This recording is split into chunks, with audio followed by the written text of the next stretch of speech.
La requête déposée par l'ancien ministre Christian Lanidé est rejetée par les sages de la Cour constitutionnelle. C'était après examen ce jeudi. C'est bien cela, Karine. La Cour a déclaré irrecevable le recours qualifiant la requête d'avis en l'espèce. Le recours de l'ancien ministre s'appuie sur les tests régissant le fonctionnement de la Cour qui définissent les catégories de requérants habilités à saisir l'institution pour une demande d'interprétation ou d'avis. Le requérant a évoqué 2 points. Sur le premier point, il évoque la prétention de l'entrée du Bénin dans une nouvelle république suite à la révision constitutionnelle de 2019. Sur le deuxième point, il soulève la question de la probable éligibilité de l'actuel président de la République, Patrice Talon, à l'élection présidentielle de 2026. La Cour analyse ces 2 requêtes comme une demande d'avis qui n'est pas conforme au cadre dans lequel un citoyen peut saisir la Cour. Elle déclare alors irrecevable le recours de Christian Enoch Laindé et toujours dans ce registre l'examen du recours d'un groupe de juristes qui demande à la Cour de rejeter la requête de Christian Laindé a été renvoyée pour jeudi prochain. La Cour constitutionnelle a finalement délibéré par rapport à la requête que M. Christian Laindé a apportée devant elle, où il voulait savoir est-ce que nous sommes dans une deuxième république et est-ce que le président Patrice Talon pouvait encore se présenter pour un autre mandat.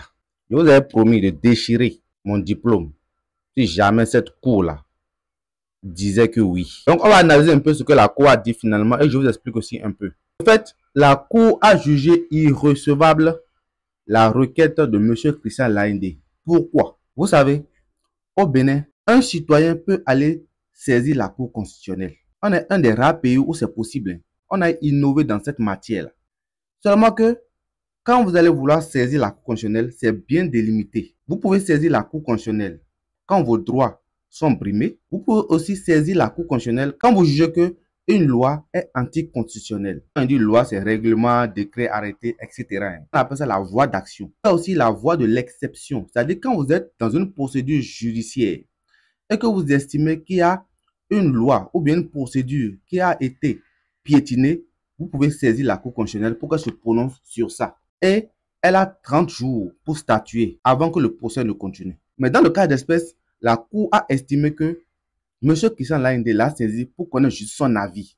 Donc, elle n'est pas compétente pour ça. On ne saisit pas la Cour constitutionnelle juste pour un avis. J'ai déjà dit tout à l'heure pourquoi et dans quel cas on saisit notre Cour constitutionnelle. On ne saisit pas la Cour constitutionnelle au Bénin juste pour un avis. Vous comprenez maintenant pourquoi j'étais si sûr et j'ai mis mon diplôme en jeu, non? Hein? Voilà. Donc, irrecevable. C'est-à-dire, dans la forme, la Cour constitutionnelle a jugé que c'est irrecevable. Ils ne sont même pas allés dans le fond. Je vous répète tout le temps ici que quand la forme n'est pas respectée en droit, on ne cherche même pas à aller dans le fond. Donc, voilà pourquoi la Cour constitutionnelle a dit qu'eux ne sont pas là pour donner des avis. Voilà. Maintenant, mon avis personnel. Je crois que ils auraient pu, ils auraient pu se prononcer, selon moi. Bon, mais ce n'est que mon avis. Geoffroy Kiantaga, j'ai dit.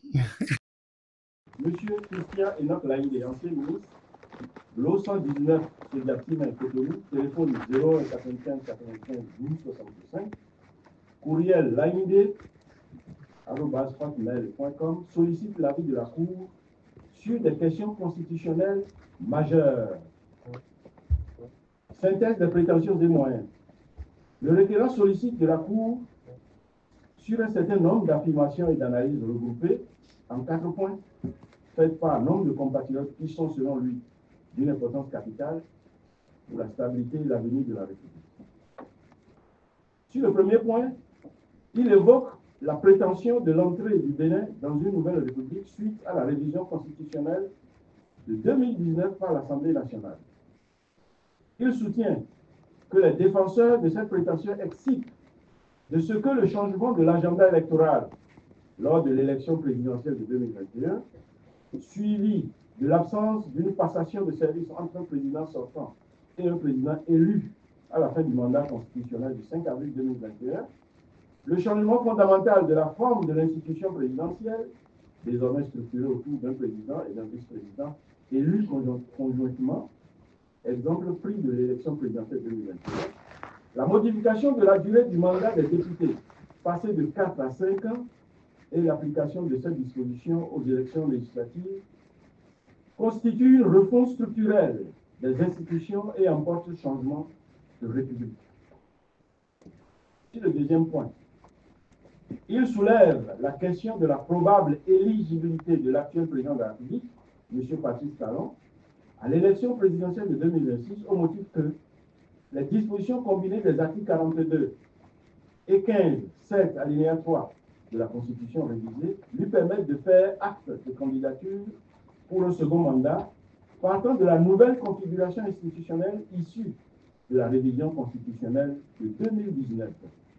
Sur le troisième point, il indique que sa requête tire son objet de l'expérience politique et historique qui est la sienne en raison des fonctions officielles qu'il a exercées aux côtés de l'ancien président de la République, le regretté général Mathieu Kékou, et de son implication comme témoin et acteur des élections présidentielles de 1991, 1996, 2001 et 2006. Il souligne que malgré cette expérience, sa conviction est ébranlée par la pertinence, la cohérence argumentaire et analytique des défenseurs de l'avènement d'une nouvelle République depuis 2019 et de la possible candidature de M. Patrice Talon, actuel président de la République.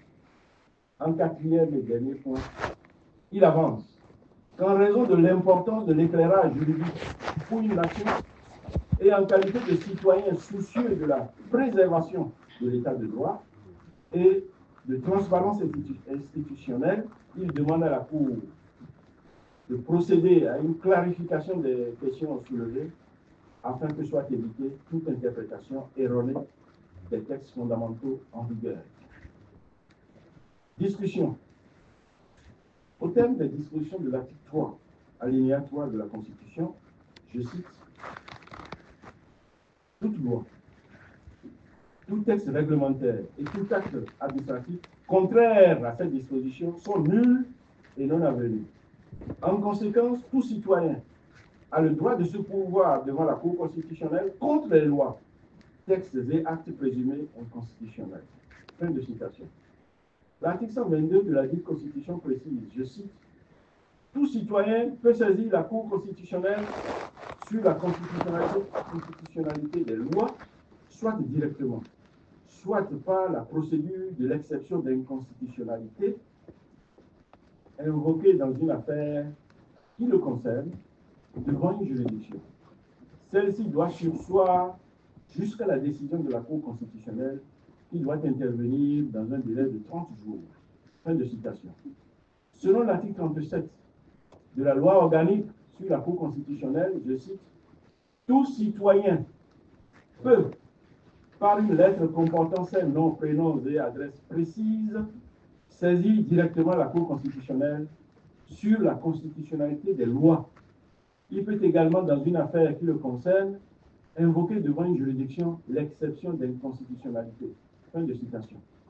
Il résulte de cette disposition que le citoyen ne peut saisir la Cour constitutionnelle que des cas de violation des droits humains ou du contrôle de constitutionnalité des lois, soit par voie d'action, soit au moyen d'une exception d'inconstitutionnalité.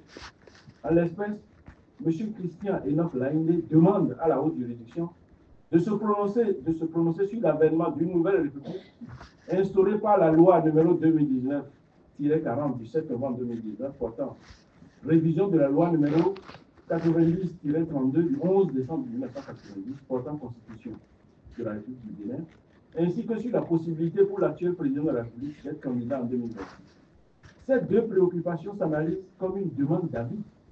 Or, les dispositions suscitées qui définissent et délimitent le cadre dans lequel le citoyen peut saisir la Cour ne comportent pas la possibilité d'une demande d'avis.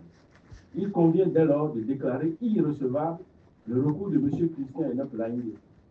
Recommandation, Madame et Messieurs de la Cour, je propose que la Cour statue dans ce sens, en déclarant donc le recours de M. Laindé irrecevable. Alors, Maître Mondou, vous avez suivi La lecture du rapport. Quelles sont vos observations? Je vous remercie pour la lecture. Monsieur le Président, je me remets à la sagacité de la Cour.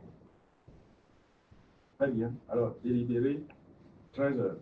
Merci, Monsieur le Président.